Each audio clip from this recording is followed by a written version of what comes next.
Renner is on the same level as Demiurge and Albedo when it comes to things like tactics and strategies. All three of them are genius level advisors.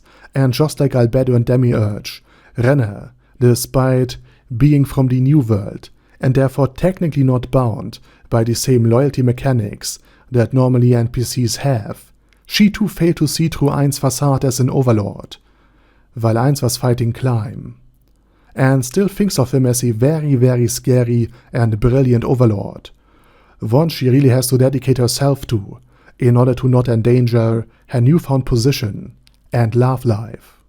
Zashi Zetsumai was clearly stronger than the Elf King, and she, especially with backup from the Black Scripture, would have been able to slay the Elf King way sooner, thus also destroying the driving force behind the warfare with the theocracy.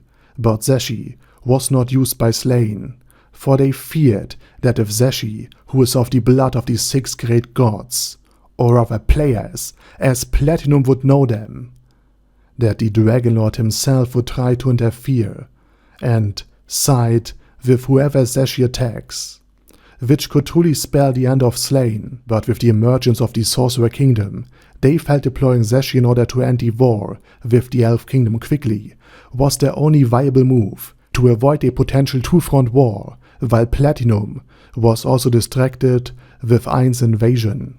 Zashi Zetsumai, despite being clearly superior to her father's power, was never sent out to kill him, despite the war with the Elf Kingdom being fought for well over a century. And the reason for the restraint of Slain is that they feared sending out a godkin, a descendant of the 6 great gods, aka of the 6 players that had founded the theocracy, would have been seen as such a grave transgression by Platinum Dragonlord that he himself might have enacted retribution against Slain, perhaps destroying the entire nation. So they only sent out Zashi when Platinum had bigger things to worry about, aka the Sorcerer Kingdom's attack on Ria's ties.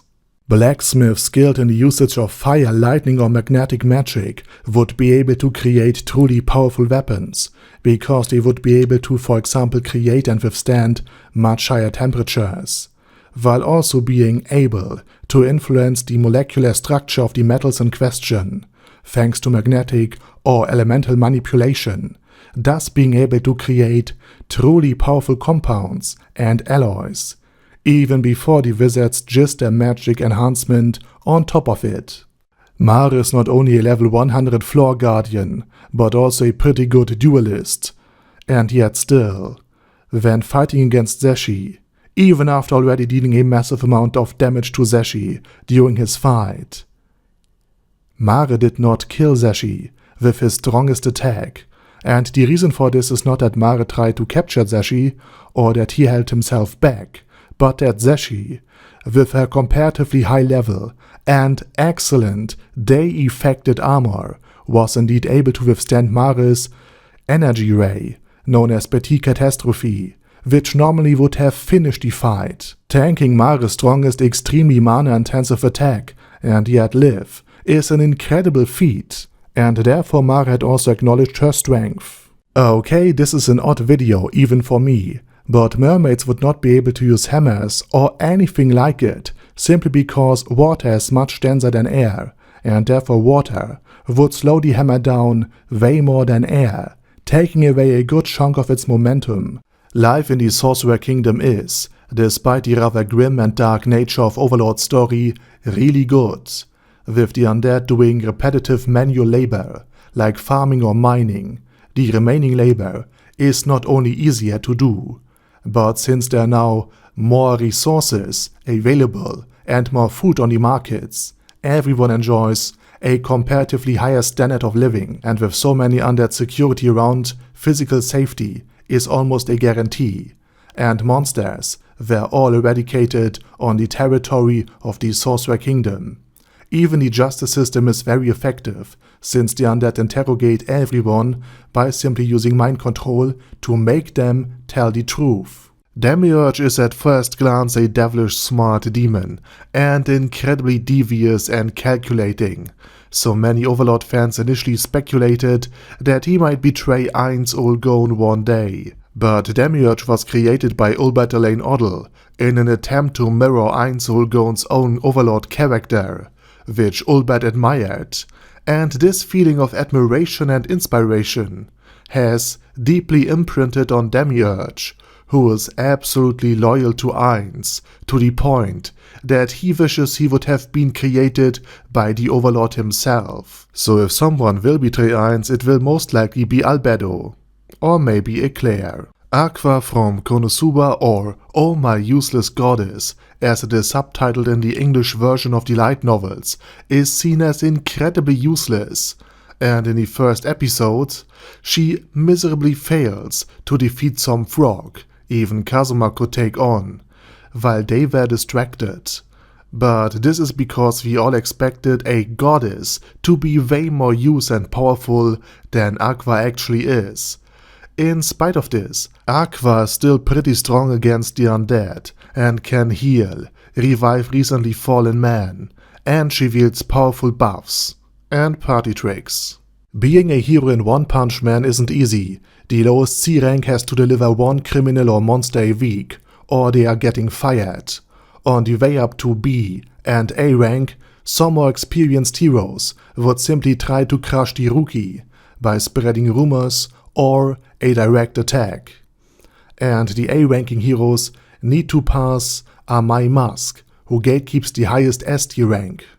Blackbeard's introduction as one of the antagonists of Luffy was so brilliant because both have fundamentally the same character, both are gluttons, both believe in their dreams no matter what others think, and both have the will of the D. On first glance, Blackbeard even seemed to be a sympathetic guy, but Blackbeard is also a much darker and much more ruthless character than Luffy would ever be. This, and the willingness to betray his comrades, made all the difference. And the conflict between Luffy and Blackbeard is like Luffy would fight a darker version of himself. Emperor Jerknov not only had a harem, but he also had dozens of illegitimate kids already. The reason for all of this is simple. Rather than leaving his throne to the eldest son, Jerknov wants to legitimize the smartest and most capable among his kids.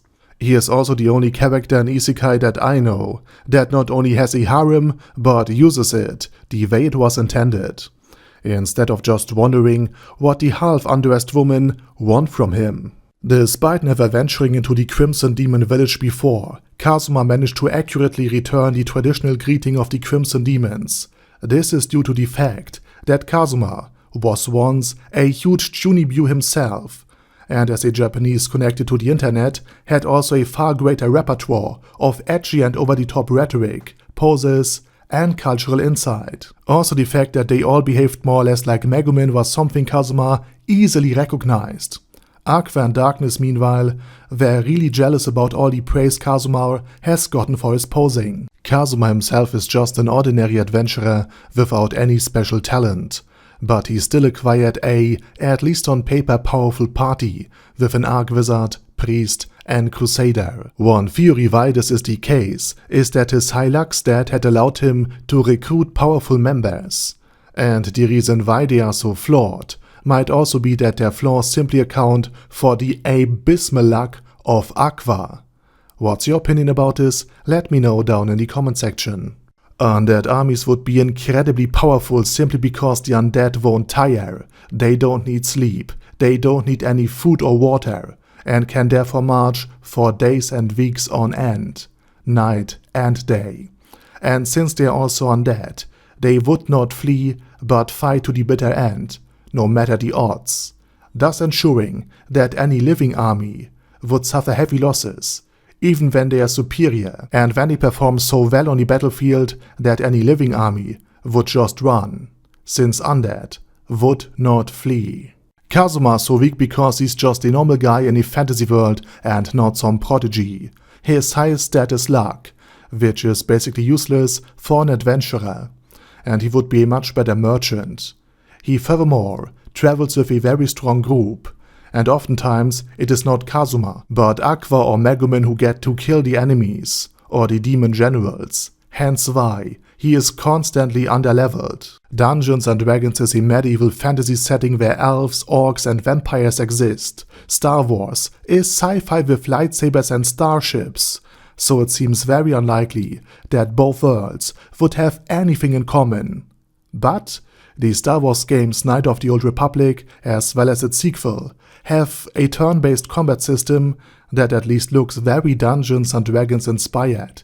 The hit chances of attacks are even explained and calculated by using 20-sided dice, or d20s, just like in many tabletop and fantasy games like Dungeons & Dragons.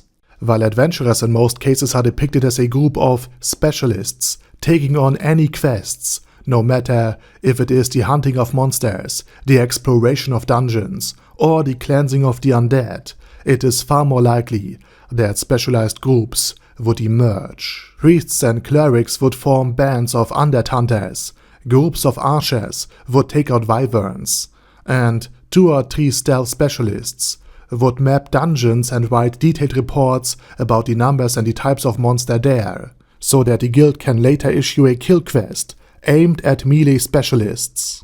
Realistic elementars, aka sentient fire, lightning or water beings, would be an absolutely horrifying thing. If they can be born into existence by mere floods or house fires, then they would not only be common, but also likely try to increase their food source, aka floods, fires and other catastrophes.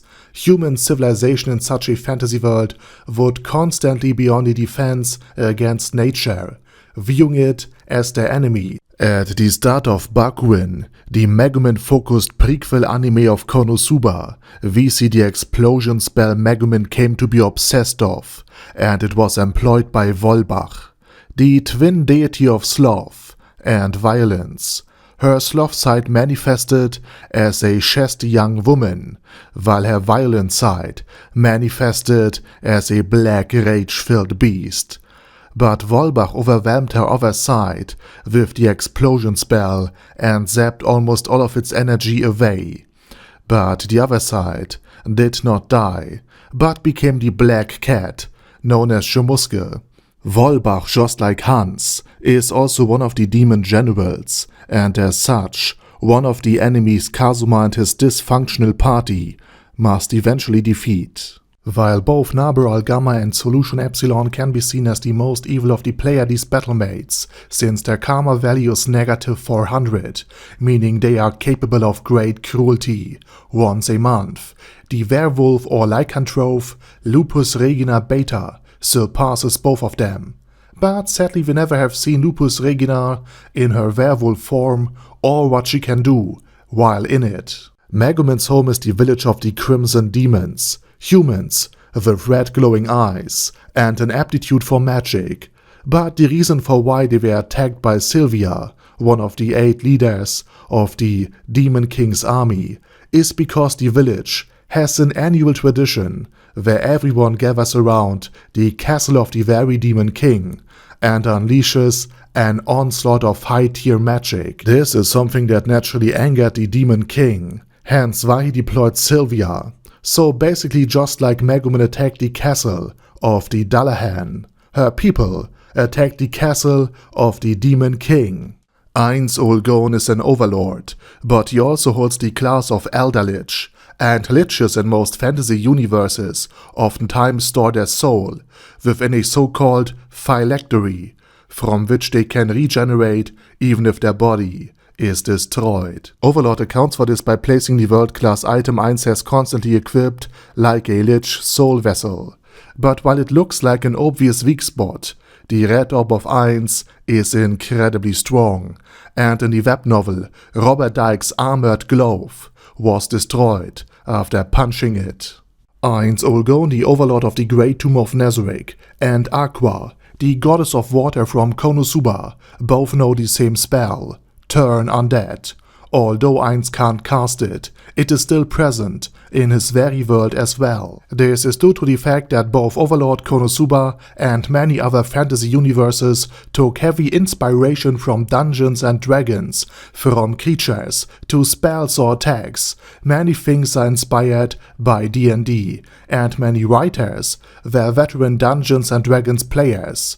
So the parallels are not really surprising. Aqua from the Konosuba anime and light novel has a very neat detail hidden in her hair. Not only is she a water goddess, and according to Kazuma the goddess of death and party tricks, but her affinity to water is even shown in her hair. Aqua's hair is held together by a very literal water molecule. The chemical formula for water is H2O, and even the angle in which the two hydrogen atoms align themselves to the oxygen atom at the center is correctly depicted. Fearing Platinum's wrath, the Theocracy of Slain did not send Zeshi Zetsumai out to kill her father, the Elf King, despite being at war with the Elf Kingdom for over a century. Only after Platinum was busy dealing with Ainz Ulgon and the invasion of Rheastes did Slain dare sending out Zeshi. But if Zeshi had just killed the Elf King, Platinum would probably not have intervened, but be actually delighted, since the Elf King is a descendant of the 8 great kings, the very players that had annihilated almost all of dragonkind, likely including Platinum's own mother. So the death of a direct descendant of these players would likely have greatly pleased the player-hating Platinum. While Ainz Ulgon did conquer the frost dragons of Arzalesia, the anime never shows what has happened to them afterwards, but in the 12th book, when Nea Baraya and the Paladin Order she is part of enters Irantel, they actually see a dragon flying overhead. It turns out that the frost dragons have become the equivalent of airplanes. Zanuck did actually notice that Renner is not the sweet and innocent golden princess she portrays herself as. He knew that she was manipulative and that she was an extremely sharp-witted political player.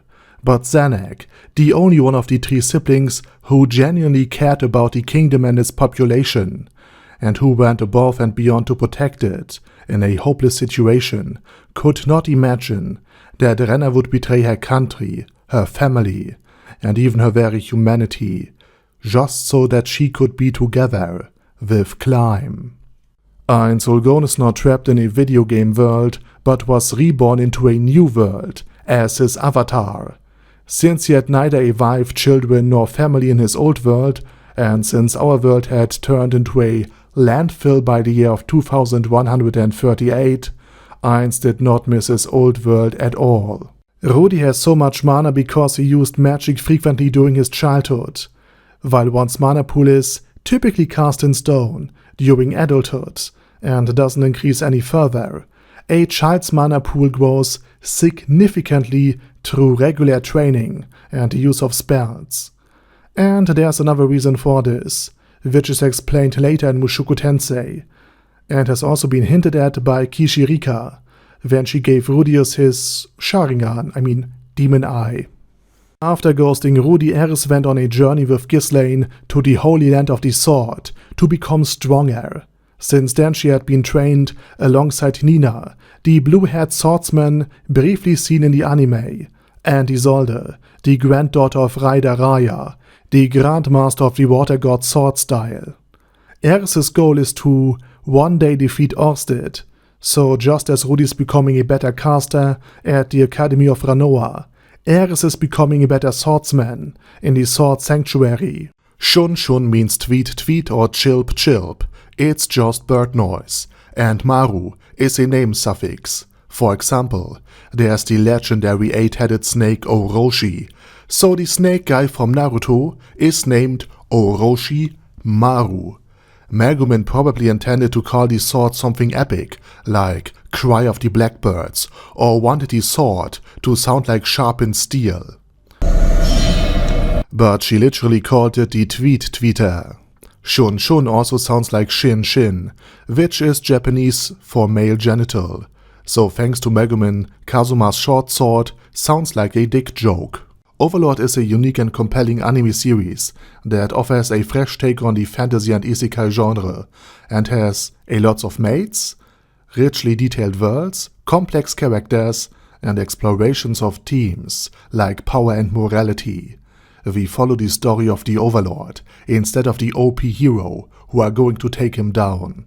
And we are being offered an alternative point of view of the hero's journey, the Overlord's conquest. All while we get something that most stories, even masterpieces like Lord of the Rings, can't illustrate: the struggles, problems, hopes, anxieties, and dreams of Eins Olgon, the very Overlord of the series, and again lots of mates.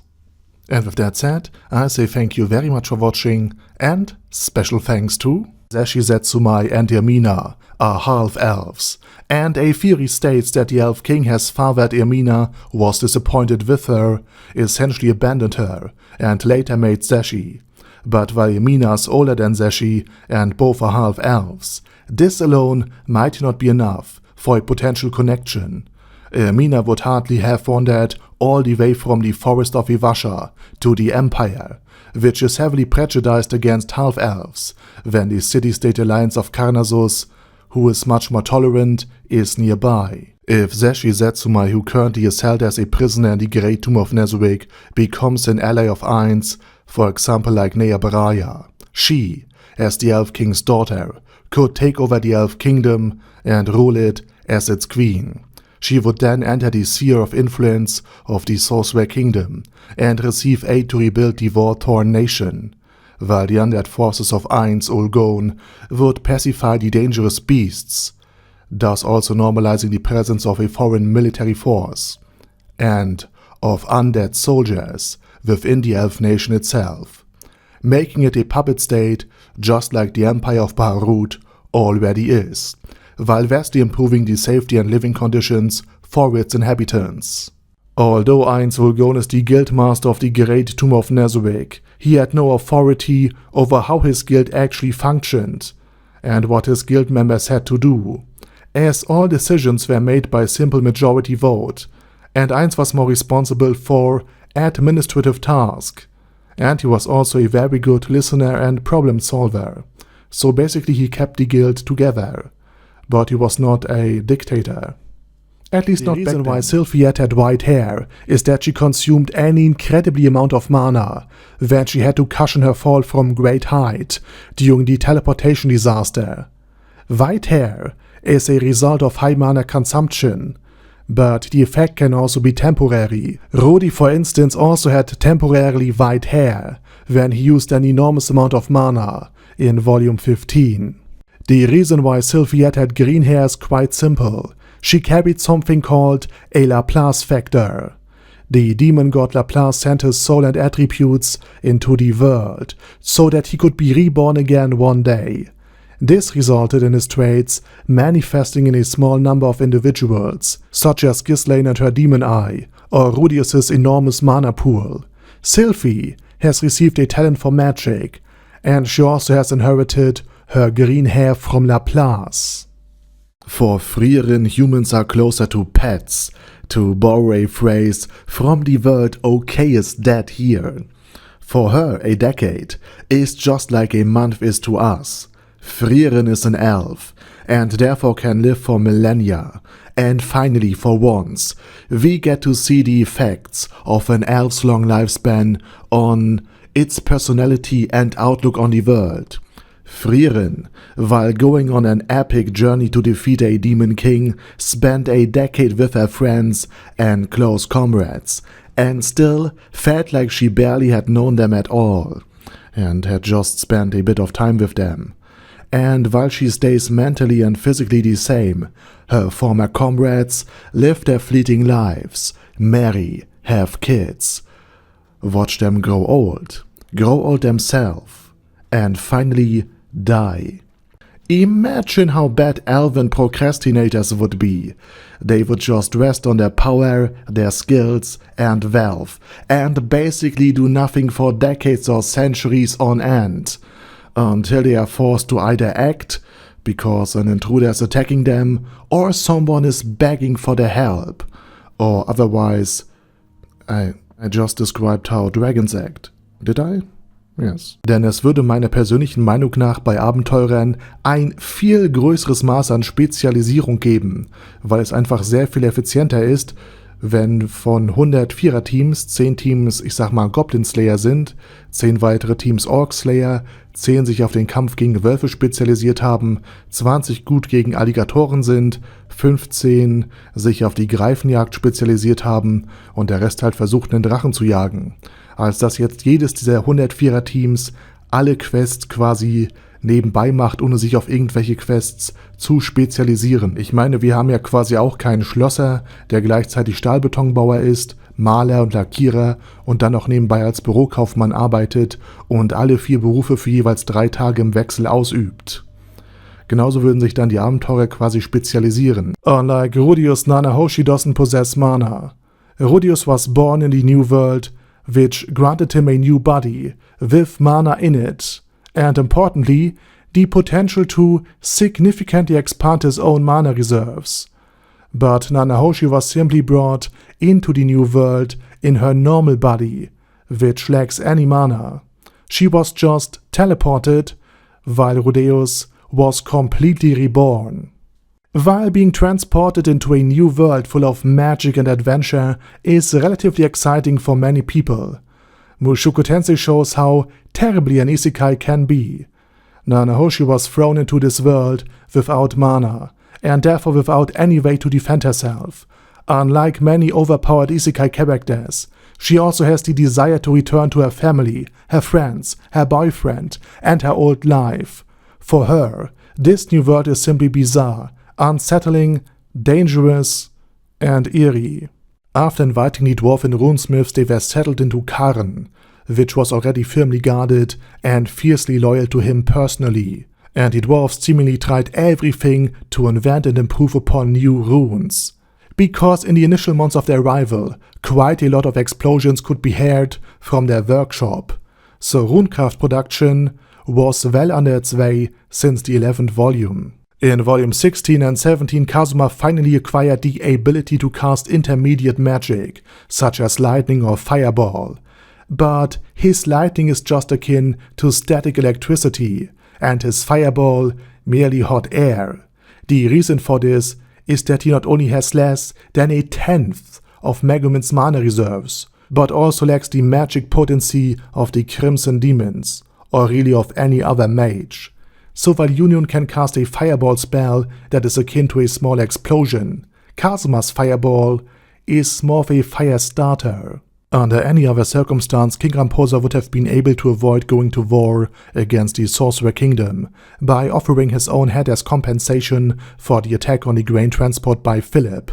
But since the Sorcerer Kingdom needed to make an example of Rhea's ties to prove how pointless rebellion is, and that it is better to join the Sorcerer Kingdom in prosperity, like the Empire did, than opposing it and being reduced to ruin, the doom of the kingdom became a necessity for the Sorcerer Kingdom, and therefore even King Ramposa's sacrifice could not prevent the kingdom's utter destruction. Megumin's cat Shomusuke is not only the other half of the dark goddess Volbach, but Shomusuke, after Volbach's defeat, seemingly also has absorbed Volbach's other half, Volbach herself, and now she is beginning to become bigger.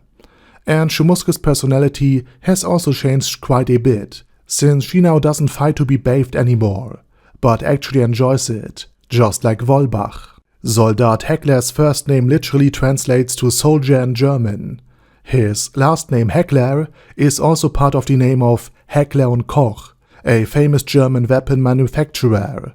But a heckler is also a person who interrupts a performance of a public speaker with his rude, or at the very least critical remarks, which might also hint at how Heckler has attacked Rudy's facade with his constant rude remarks, until it finally crumbled.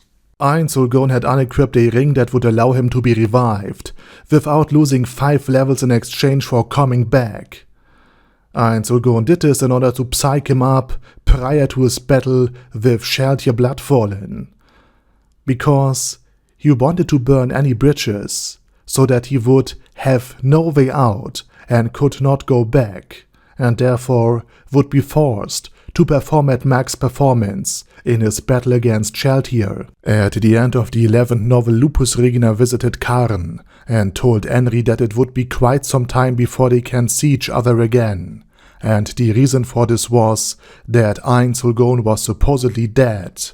And Henry reacted to this news with a strange sense of disbelief.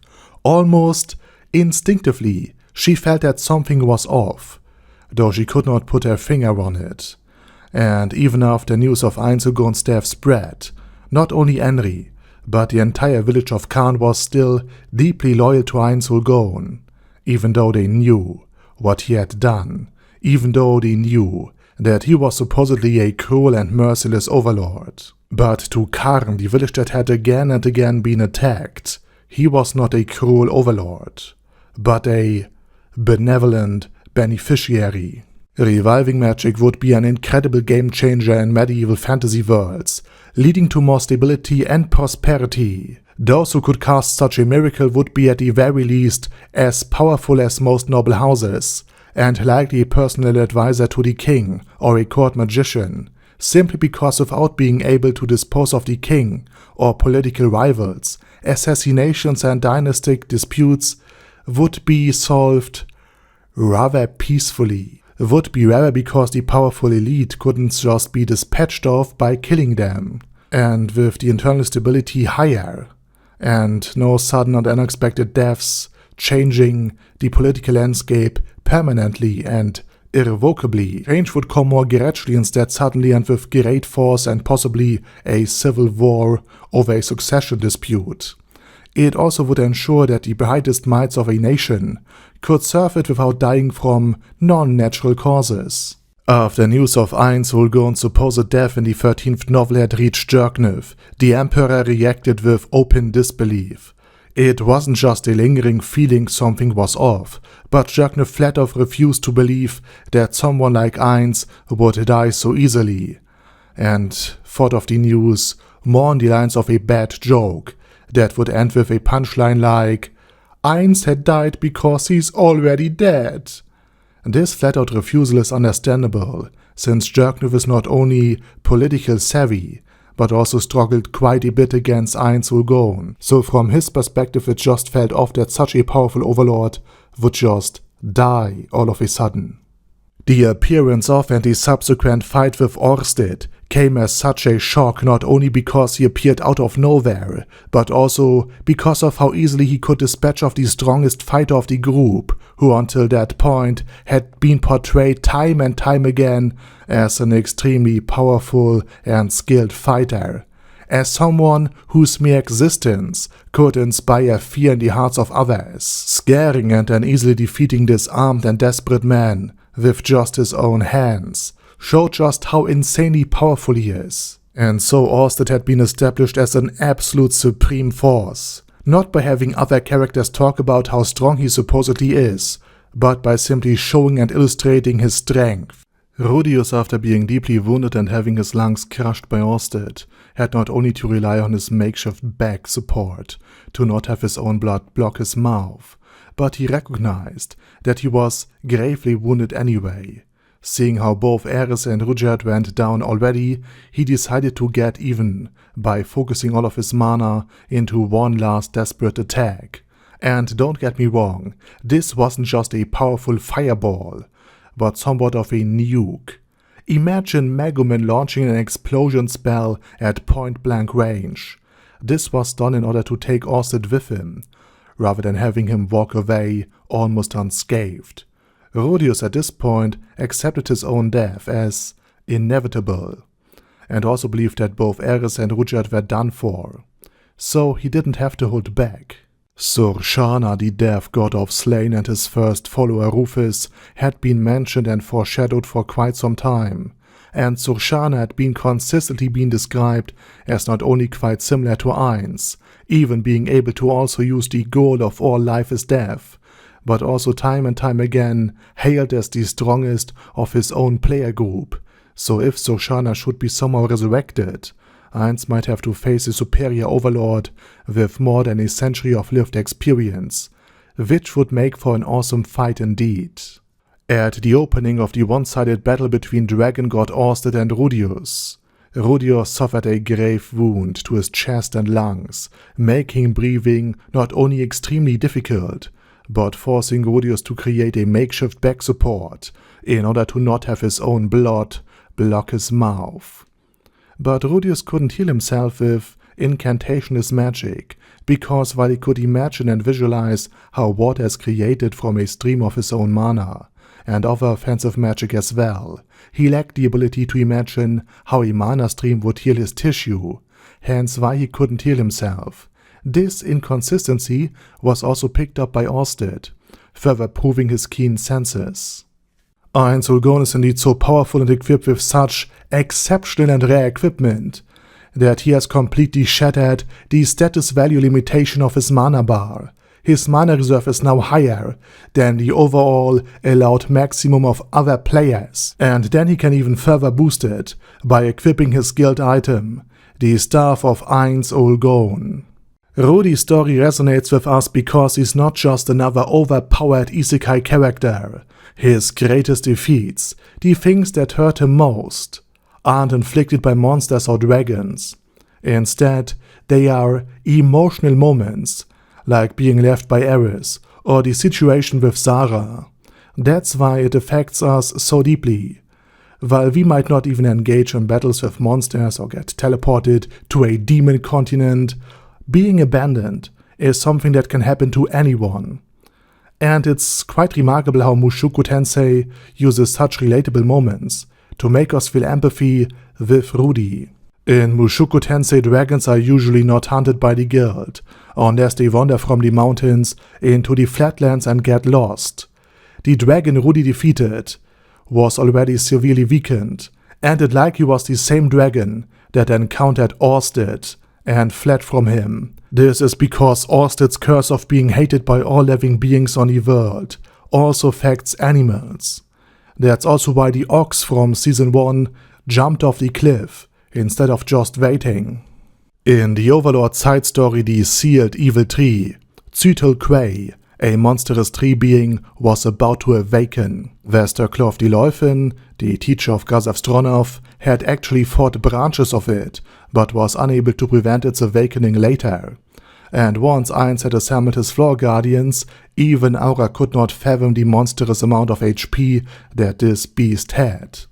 But just like a Jigglypuff, HP was the only thing it had going for it, so the floor guardians had unleashed a barrage of attacks until Ainz finally froze time and decorated the tree with exploding mines like Megumin's Christmas tree, and then finished the beast off with a gigantic series of explosions. Ainz, despite being able to transform into a level 100 warrior at any time, thanks to his perfect warrior spell, is still quite weak when it comes to actually fighting physical duels. The reason for this is, while his stats are that of a run-of-the-mill level 100 warrior, Ainz does not unlock any new warrior skills. Meaning while Touch Me could use a skill stronger than Ein Ulgon's Reality Slash, Ainz has just his physical strength and his physical resistance in order to fight a physical battle as a warrior, and he even had to struggle against an already weakened shalltear, despite having access to the top gear and the element of surprise. And shalltear wasn't even a dedicated warrior build either, but a hybrid between spellcaster and warrior. Light of Saber is not only a great reference to that dating sim anime that received way too many spin-offs, but it is also a favorite spell of the Crimson Demons, because while it is an advanced spell, it has a relatively low mana cost and would still cut everything in front of you. Its power could also be heightened in order to even pierce magical barriers, like that of the Demon King's very own castle. So in terms of advanced magic, it's incredibly versatile, and not that much of an overkill for once. Someone from Nazarick losing to an outsider is virtually unheard of. Even more so if the defeated one turns out to be Entuma Vasilisa Zeta, one of Nazarick's battlemates, boasting a level of 51 alongside excellent gear. But the reason why Entuma had lost to the New World beings is because Evil Eye, who herself was a legendary being with over 200 years of lived experience, had developed the perfect counterspell for foes like Entoma, Verminbane, something that causes incredibly damage to Entoma herself, as well as to her summoned insects in the process, hard countering almost every aspect of the battlemate's build.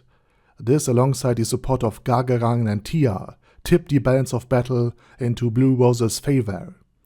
Even then, Blue Roses was badly wounded and used up all of their items in order to win. The reason why Nanohoshi was able to accumulate a massive amount of wealth and political influence was that she received a letter of recommendation from Orsted herself, that she was able to learn the language of the New World in just 1 year, that she had modern knowledge, and that she traveled with Orsted via teleportation devices, and therefore she could cover way more distance. The reason why Bardigadi wanted to meet and fight Rudius is no other than his wife Kishirika Kishirisu, who gave Rudius his Sharingan, aka his demon eye, was really impressed with Rudy and his enormous amount of mana that he was holding inside of him. And since humans tend to be mortal, the immortal Demon King wanted to meet Rudy as fast as possible, before he died of old age.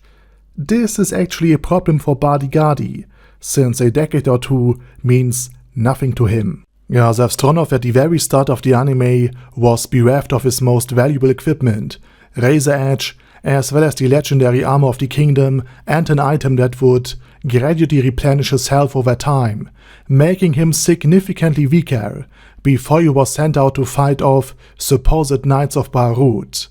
This again was a deliberate effort of the nobility in order to dispose of Gargantua Stronov, who nonetheless still rode out to protect the people of his nation. Did you know that the Kingdom of Freest Ties ended the way it was introduced? At the start of Overlord, the nobility had betrayed Gazev by taking away his gear and weapons before sending him into battle, and at the end, right before the battle with the Sorcerer King, the nobles betrayed King Zanek, who also wanted to defend his people.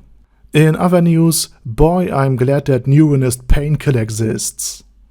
Einsulgon was not only watched by his own NPCs via the mirror of remote viewing, while he unleashed the Dark Young upon his enemies, but also by a black scripture member known as the Thousand Leagues Astrologue, named after her scrying ability that allowed her to view faraway places as if she were there.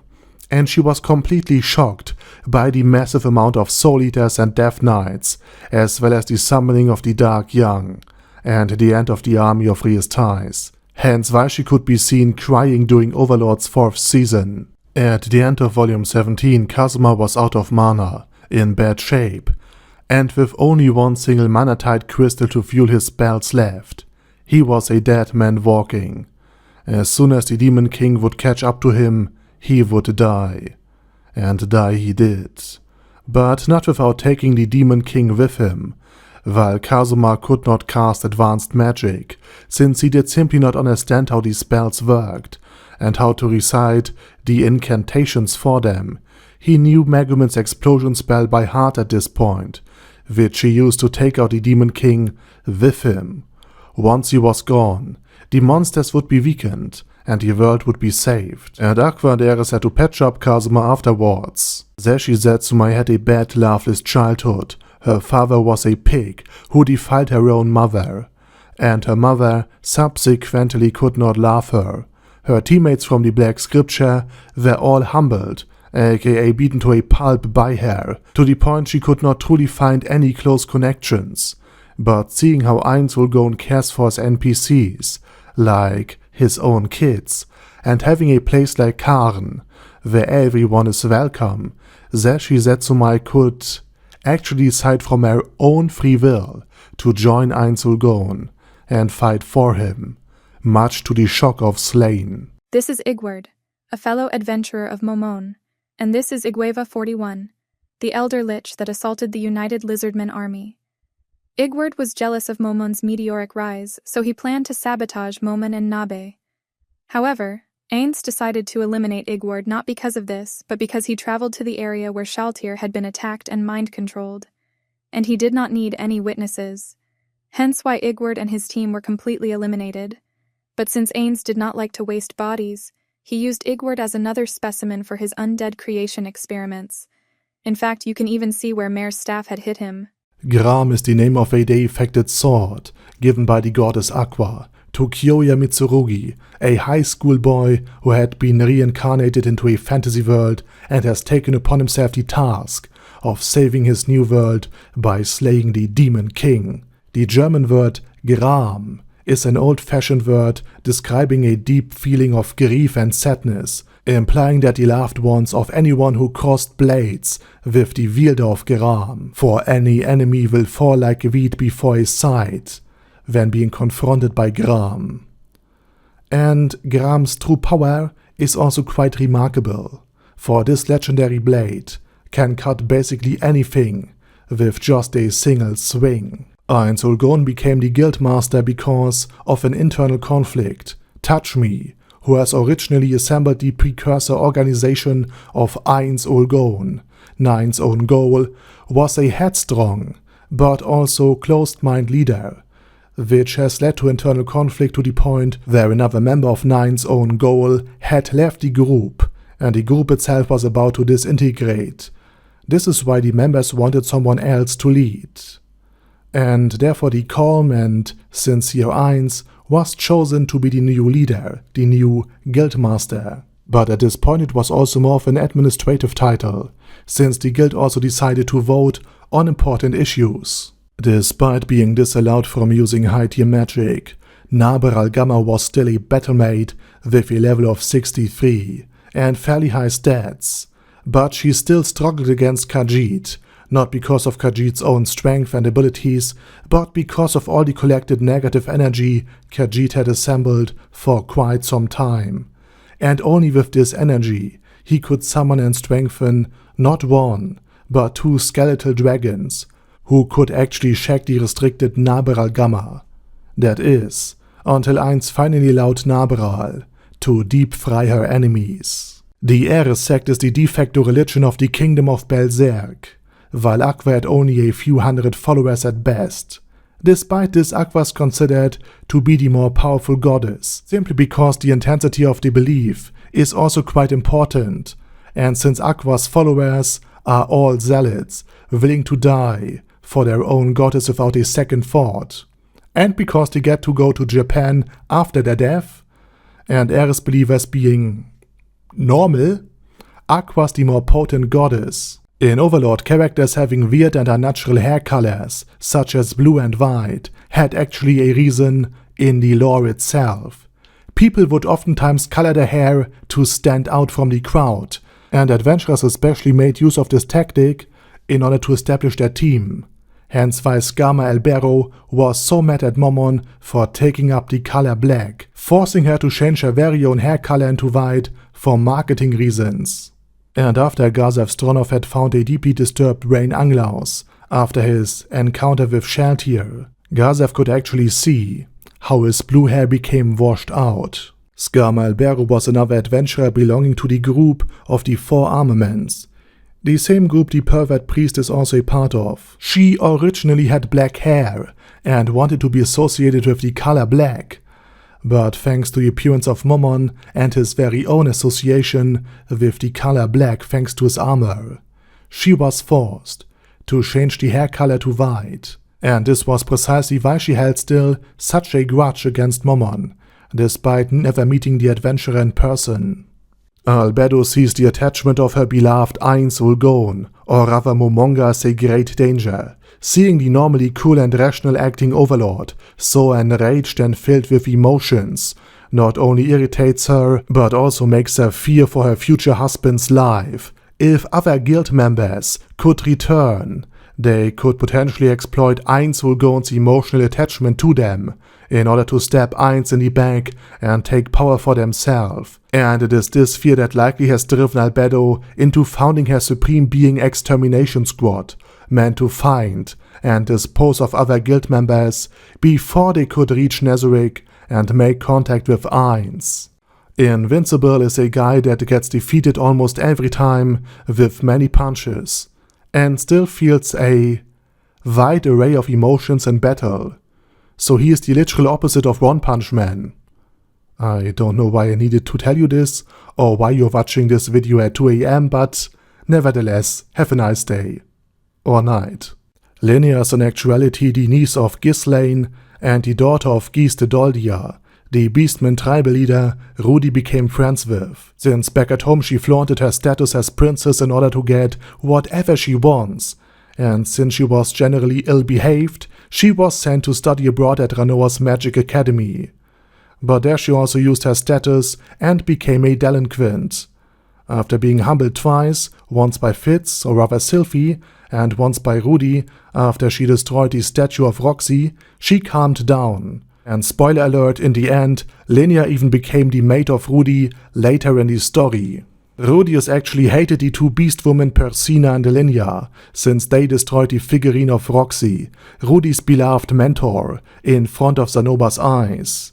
While the whole ordeal that followed had more a comedic character than like a serious battle, especially when compared to the fight with Orsted, Rudy was still so angry that Zanoba was sure that both beast princesses would not survive that day, which then would have triggered a continent-engulfing war back in Millis. Instead, after winning the battle against the two, Rudy established himself as their pack leader. And later, and this is spoiler territory, both of them actually became the mates of Rudius's family. Rudy Greyrat is like Jaime Lannister. Yes, I know, both of them not only occasionally take an interest in women from their own family, but both are so-called grey characters. Characters who do both good and bad things, and who aren't clearly good or bad. But it's precisely this ambivalence that makes them so interesting and captivating for the audience. Einsulgon is not capable of using wild magic, the original magic of the New World, simply because it didn't exist back in Yggdrasil. However, Eins can learn new spells through a ritual, and therefore could potentially use wild magic, eventually. If that doesn't work, he could potentially also resurrect a dead dragon, whether it is Draudilon Auriculus or Platinum, and let them utilize wild magic for him. Platinum Dragonlord and Rufus, the first servant of Soshana, the death god of the theocracy, likely had contact with another. And during this conversation, Platinum probably made it also clear to Rufus that he wouldn't tolerate that the descendants of a player, who founded Slain, would go out and destroy entire countries with his own power, as once the 8 Great Kings did. This would not only explain why Zeshi and the leader of the Black Scripture weren't directly used against, let's say, the Kingdom of Beastmen, but also why Platinum attacked Eins only when he destroyed Rias Ties, and not when he just conquered Irantel and decimated the forces of Rias Ties during the annual war, simply because afterwards he ruled peacefully over his city-state and not tried to exterminate an entire nation.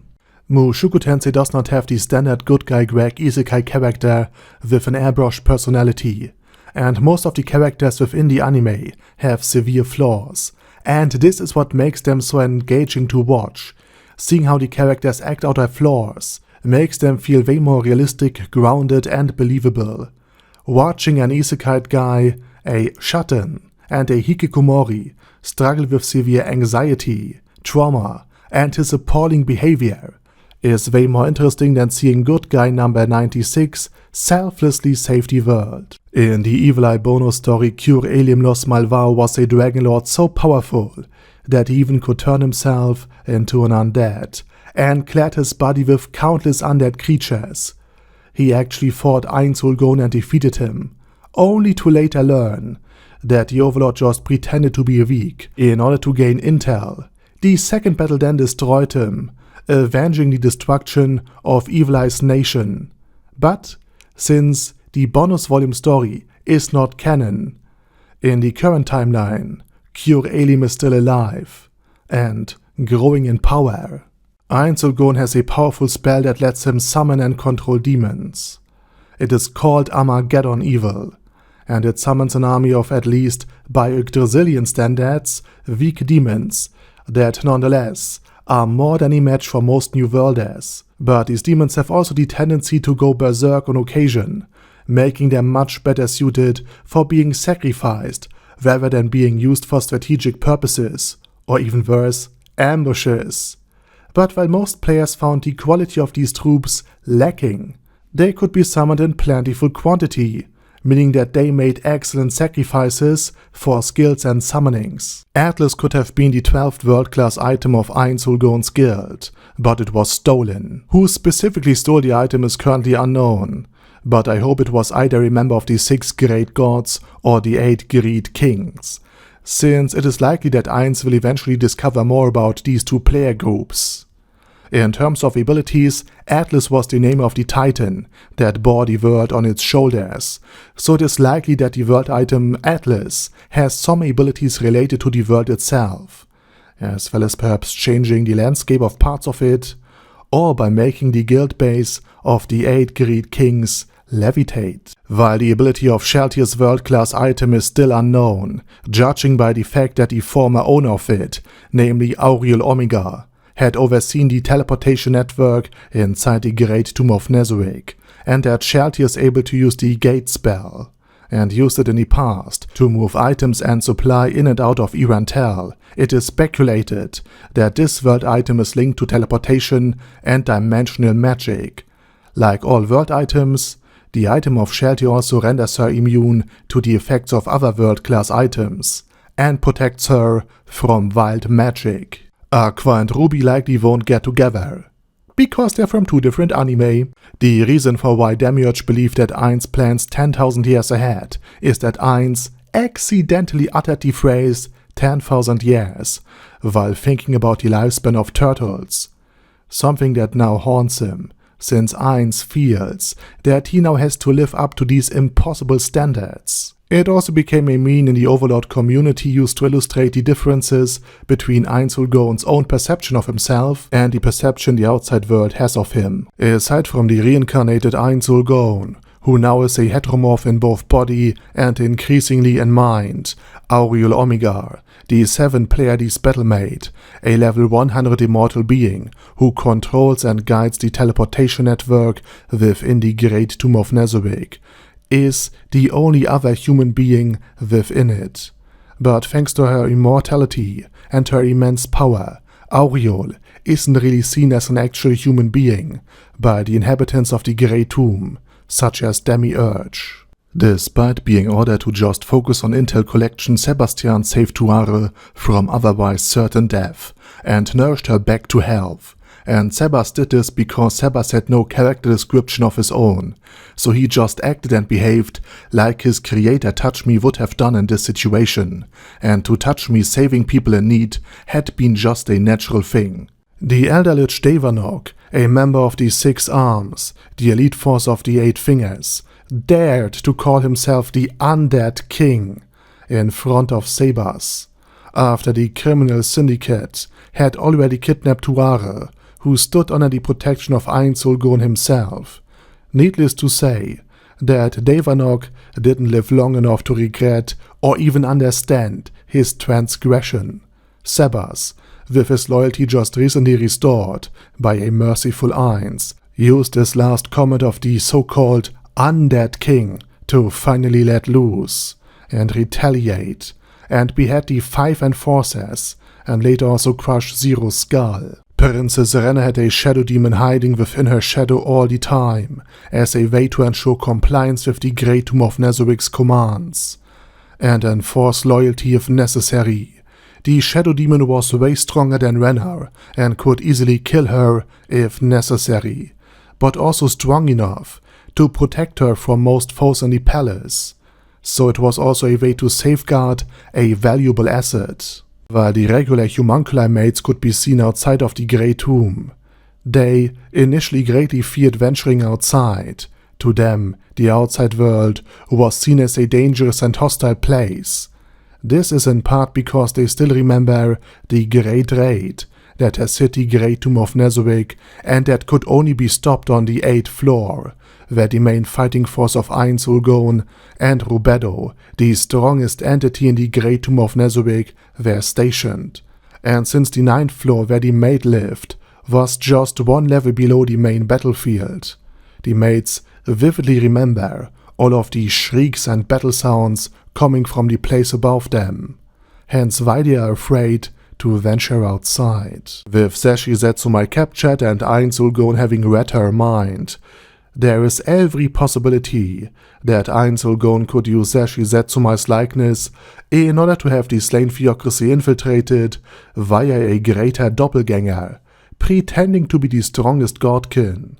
And Ain Sulgon actually has quite a few spare greater doppelgangers from his combat training against the Doppelpleiades in the 13th novel. Thanks to the capture of Zashi Zetsumai, Ain Sulgon could also get his hands on the weapon of Surshana, the scythe known as Charon's Guidance, and since most players would not have even a single piece of the affected equipment, the highest tier of equipment, whether or not Surshana's scythe turns out to be elite equipment or not, would give Ain Sulgon insight not only in the strength of Surshana, but also into that of the other 5 players of the slain theocracy.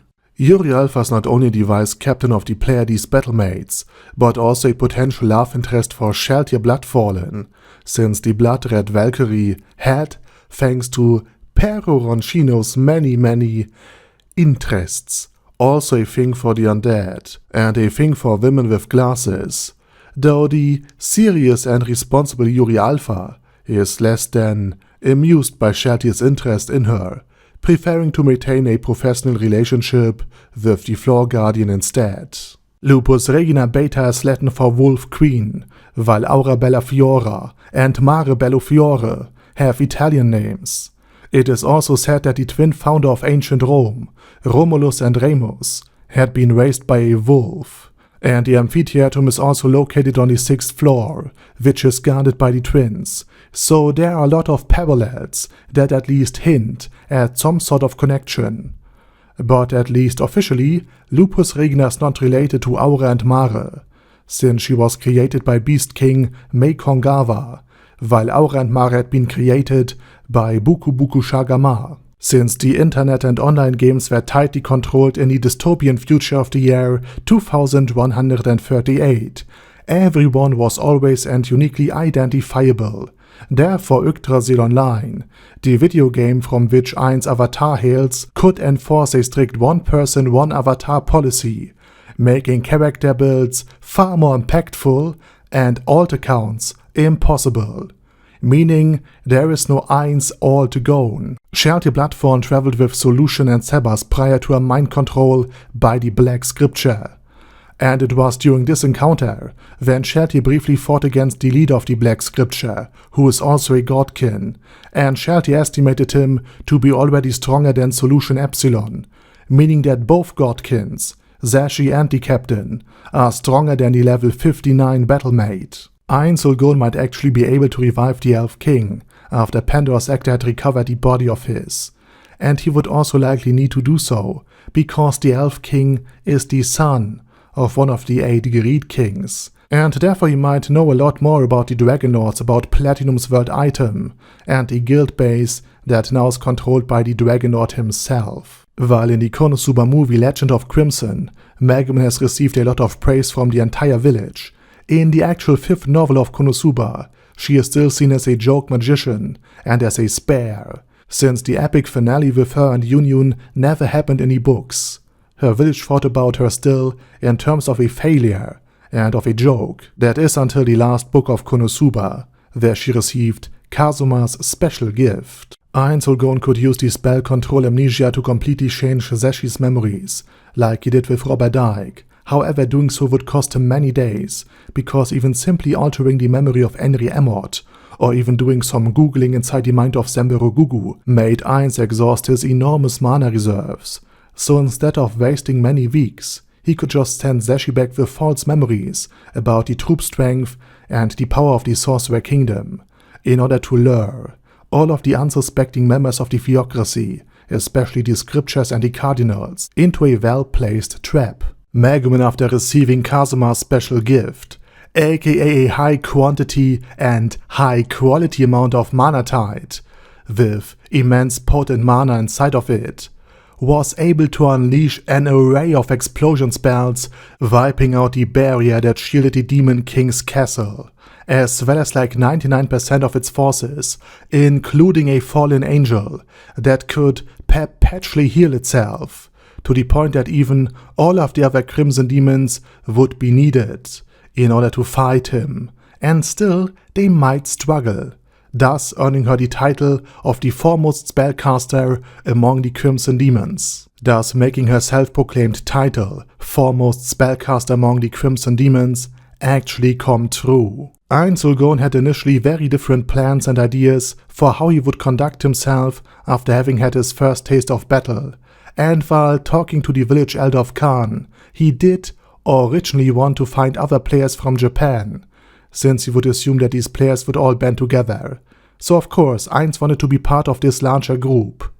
He initially did not realize just how rare the arrival of players in the New World had been, or just how powerful he himself and his guild is in the New World. Despite being badly wounded by Ainz, Aura and Mare, and then finished off by his own daughter, we might see Decam Hugin once again. The reason for this is that his revival had been kind of foreshadowed already, since he casted, just before his death, a 10th tier spell known as Mercy of Shoria Robusta, that would allow him to be revived with minimal HP and without any level loss if killed by an enemy, which just happened to be the case.